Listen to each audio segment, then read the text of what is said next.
Bonjour à tous. Dans cette vidéo, on va essayer de discuter la notion de redressement triphasé simple alternance avec le logiciel MATLAB Simulink. Alors, comme vous voyez ici, j'ai implémenté le schéma de montage au niveau de MATLAB Simulink, ce qu'on appelle le schéma bloc de montage de redressement simple alternance triphasé. Dans le redressement triphasé simple alternance, nous avons bien évidemment trois sources monophasées. Par la suite, nous avons trois diodes de redressement et nous avons finalement la charge. Pour mesurer et visualiser le comportement de redressement, nous avons installé ici quelque part des instruments de mesure, pratiquement les voltmètres dans la sortie de redresseur au niveau de la charge et l'ampèremètre pour mesurer la tension ou bien pour mesurer le courant de sortie après la partie redressement. Nous avons également inséré d'autres paramètres qu'on va expliquer par la suite. Je commence déjà tout d'abord par la source. Alors, la source, elle est triphasée. Nous avons trois sources, V1, V2, V3. Ce sont trois sources alternatives. Donc, pour construire une source triphasée, alors les trois sources doivent avoir la même fréquence, la même amplitude et un déphasage de 2p/3.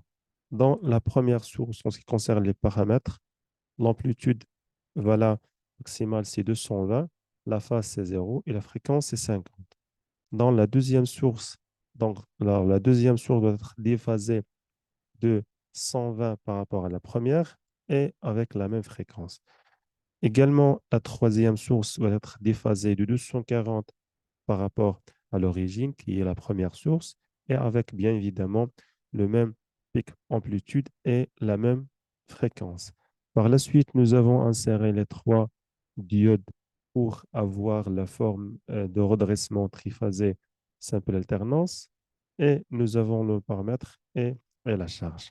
Alors ici, c'est un bloc qui s'appelle le multimètre. Alors le multimètre, il pourra mesurer plusieurs paramètres au niveau de circuit, pratiquement la tension, le courant, la charge, etc. Donc pour manipuler, nous avons ici les trois sources, V1, V2, V3. Pour mesurer au niveau de la source, vous cliquez sur la source et au niveau de measurement, vous rajoutez voltage et cliquez sur OK. Alors il faut faire comme ça pour la deuxième source et la troisième source. Dans le multimètre, vous cliquez deux fois sur le multimètre et vous allez trouver les tensions concernées pour les insérer dans la partie de mesure. Voilà, nous avons les tensions disponibles et nous avons rajouté la partie à mesurer. Auparavant, alors, euh, ils ont été comme ça. Nous avons la totalité des tensions disponibles. Alors, dans ce schéma, j'ai d'autres tensions à mesurer. Mais en ce qui concerne les tensions qu'on va utiliser pratiquement, c'est V1, V2, V3. Je vais sélectionner les trois sources et je vais cliquer sur sélectionner pour avoir la mesure au niveau de la sortie et je clique sur OK. Alors ici, vous trouvez un voltmètre pour mesurer la tension de sortie et vous trouvez un bloc min pour calculer la valeur moyenne de la tension de sortie et un écran display pour l'affichage de la valeur. Les trois paramètres de multimètre de courant et de tension de sortie sont connectés avec un scope pour visualiser le comportement de la tension et du courant d'entrée et de sortie. Donc, par la suite, je vais spécifier le temps de simulation. J'ai travaillé dans cette simulation avec 0,1 seconde et je lance la simulation pour voir le résultat. En attendant la fin de la simulation pour voir finalement le résultat de simulation d'un redressement triphasé simple alternance. Voilà, en ce qui concerne le résultat de simulation, alors tout d'abord, nous avons la valeur moyenne mesurée de la tension de sortie. La valeur moyenne, c'est 181 volts au niveau de la tension de sortie moyen redressée. Alors, je clique sur le score pour visualiser le comportement des tensions de sortie. Alors ici, en haut, nous avons les trois tensions d'entrée. La deuxième entrée, c'est le courant et la troisième entrée, c'est la tension qui concerne les tensions d'entrée, elles ont été voilà, de même amplitude, de même fréquence et déphasées de 120 l'une par rapport à l'autre. Alors, le courant de sortie, alors, c'est avec une valeur, voilà, redressée. Donc, ici, nous avons une partie positive, une partie négative. Donc, la tension d'entrée varie entre 220 et moins 220. C'est une tension qui est alternative sinusoïdale. Au niveau de courant de sortie, on trouve que des valeurs positives.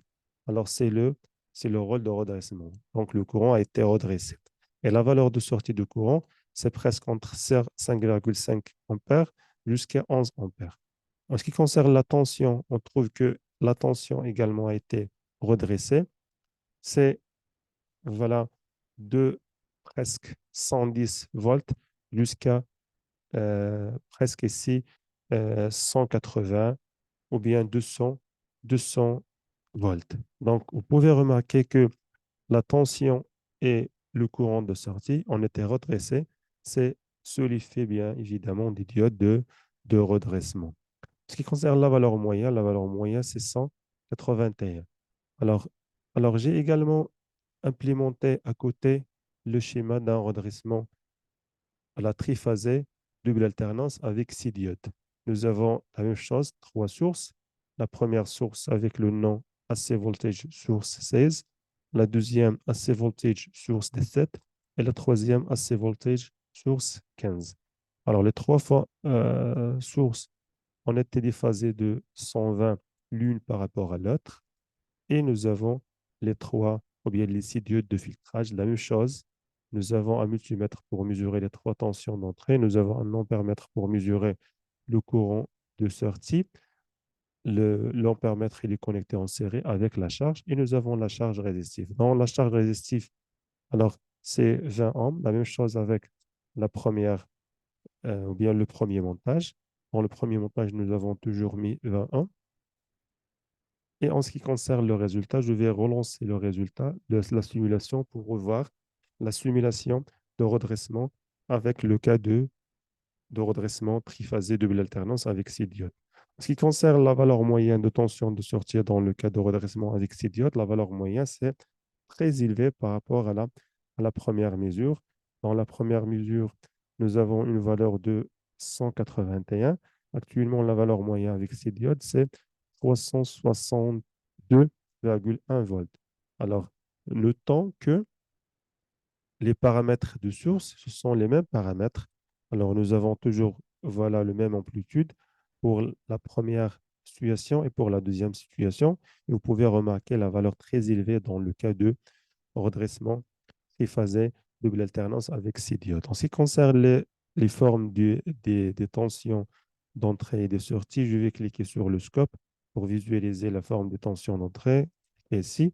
Donc, les tensions d'entrée, ce sont avec une amplitude positive de 220 et négative de moins de 220.